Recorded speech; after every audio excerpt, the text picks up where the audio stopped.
علی الله فلیتوکل المؤمنون او فالله باندې ځان وسپاري مؤمنان. توکل فلغت کې اظهار او عجز ته ویل کیږي او اعتماد علی الغیر دته توکل ویل کیږي. او توکل ویل کیږي چې سړی خپل کار حواله کی الله ته او اعتماد په الله باندې وکي. خازن وی د توکل لپاره د درې سيزونو ضرورت دی.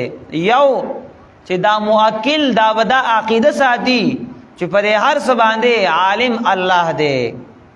دویم عقیده وساتي دا موکل دا بوي چې رزق ورکون کې یو الله دی. او دریم وایات قدا النصر من الله دا بدا خبر ساتي چې ټول نصرت او امداد د طرف د الله نه دی. او توکل علی الله په قران کې شلزل راغله دی. وعلى الله فليتوكل المؤمنون فالله ذ ځان وسپاري مؤمنان.